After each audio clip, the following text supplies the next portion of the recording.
How's it going?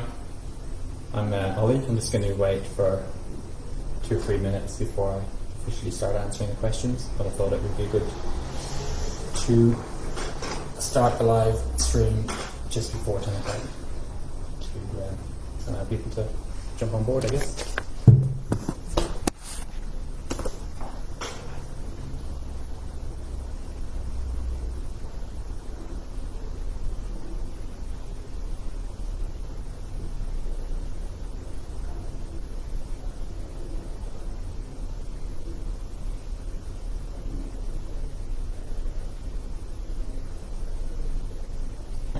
Tell if it is already live, but I think it is.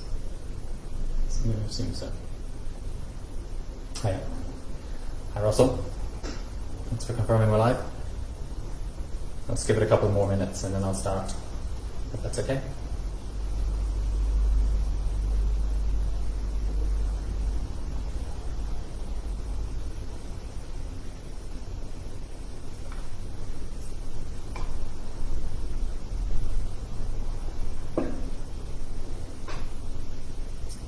Well, thanks. You, Russell? Hopefully good. Okay, so I'll get started. So my name is Ollie, or Oliver Brooke. My company name is Cloud Concepts Web Development, and I'm based in Port Macquarie. Cloud Concepts Web Development has been in operation for just over 4 years officially. I ran the business under that name for probably 2-3 years before I went out on my own. I worked primarily as a subcontractor. People usually tune in at 10. Alright, I'll wait. There are a couple of people on there, so I'll just wait until a couple more jump on.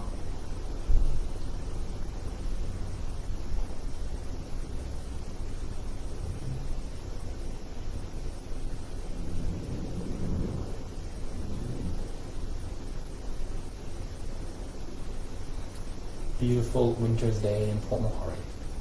Hard to complain about.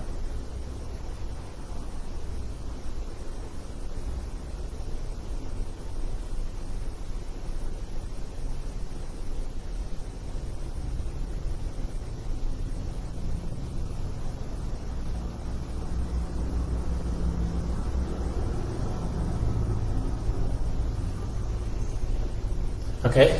It is 10 o'clock, so I will officially start. So I'll just reiterate, sorry if I'm repeating myself, if you've already heard me answer these questions. So my name is Oliver Brooke, more commonly known as Ollie Brooke. My company name is Cloud Concepts Australia Proprietary Limited, and I'm based in Port Macquarie in New South Wales.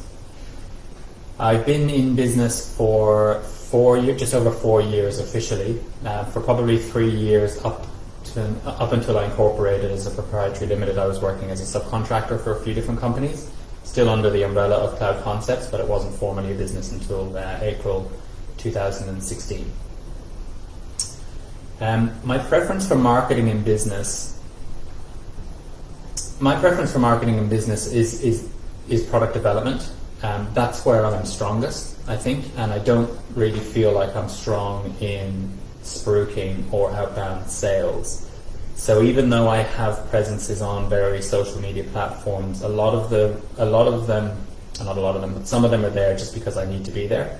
My preference is definitely LinkedIn. I spend a bit of time on Instagram, as little time as I can get away with on Facebook.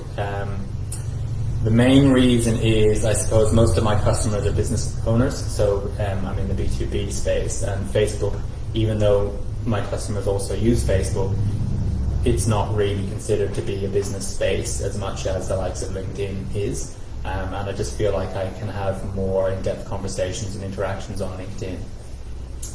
My biggest business disaster to date has been not reading a brief properly before I agreed to do work and finding out that I probably underquoted that job by at least 80%, and ended up creating a massive amount of work for myself in order to get the job done. every time I found myself coming under pressure, I realized that this was my own fault, my own mistake, and the consequences of that mistake were to be borne by me. And this was just going to help me learn more intensely not to make that same mistake again. I turned it around by just adopting that attitude of getting it done and committing to what I'd said I'd do. And I turned it around by, I think, that attitude and that customer service, because that client has since gone on to pay me much more than what they originally paid me to do, because I delivered so much value for them. They now get me to do lots more stuff. So, and I've got a significant source of referrals off the back of that client. So that definitely, I wouldn't go so far as to say it was a blessing in disguise, but it certainly has had a decent amount of silver lining.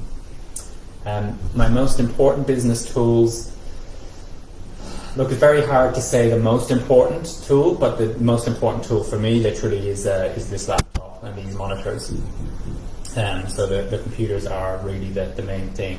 I like to think that in 10 or 20 years' time, once the business has sort of matured further, that I can say I started this business with a $400 laptop on my brain. So they really are the only tools that I needed to get the business started. And plus the internet, of course.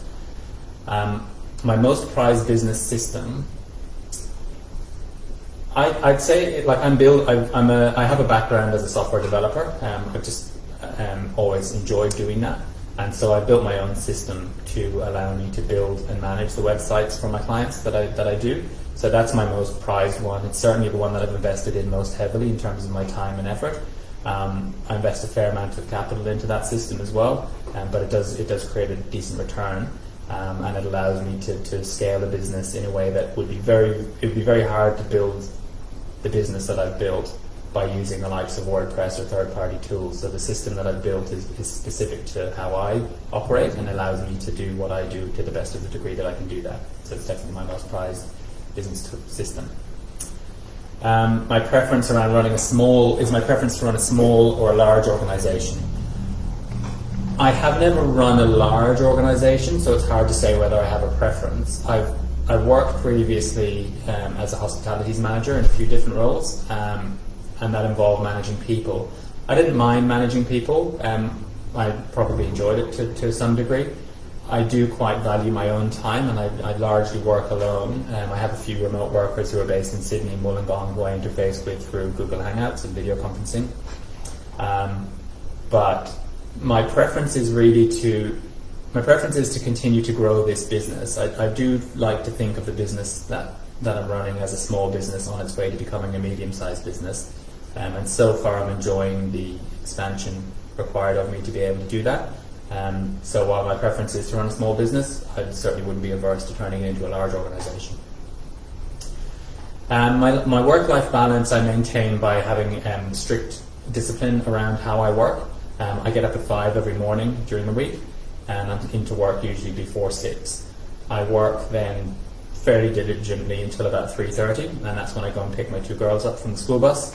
And usually I'll bring them back to my office. There's a little beanbag back there that they sit on. They watch a bit of YouTube or whatever for half an hour while I tidy up and send some last minute emails, and then I'm usually finished work by 4. So I still manage to do decent hours during the day. I just sacrifice my lying in bed in the mornings, which is not really much of a sacrifice anymore, but certainly for about the first 6 months it took quite a lot of effort to continuously get out of bed at 6 o'clock or 5 o'clock it was.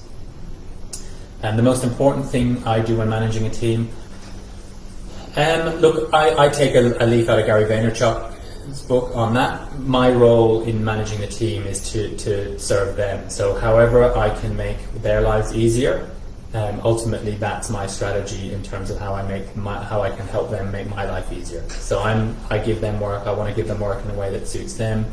I want to ensure I'm communicating with them effectively if they have issues with the way I put things together.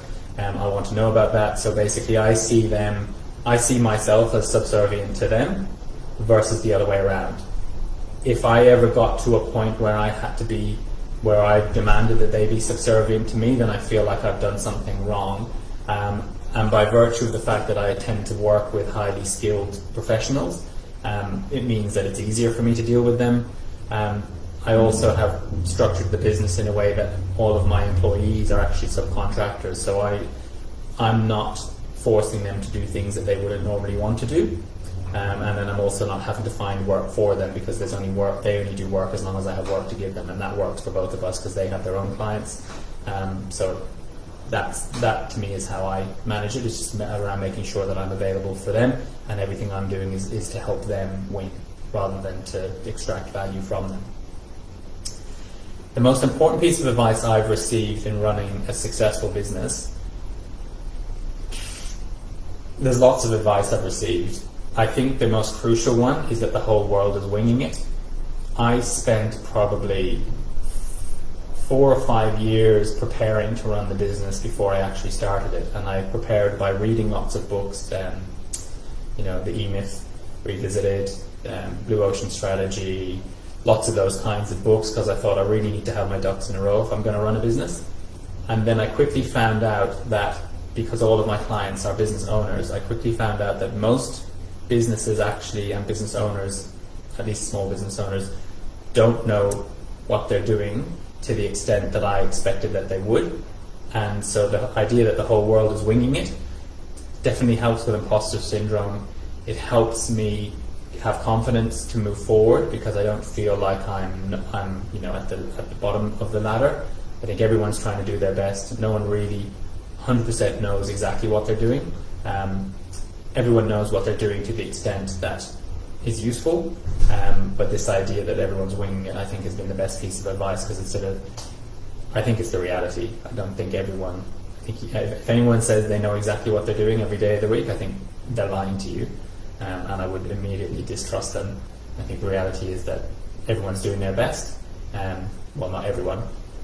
The best people are doing their best, and no one's perfect, and that's probably the way to approach it, is to accept the imperfections, accept the reality of the situation, and do your best and turn up and try and improve on that.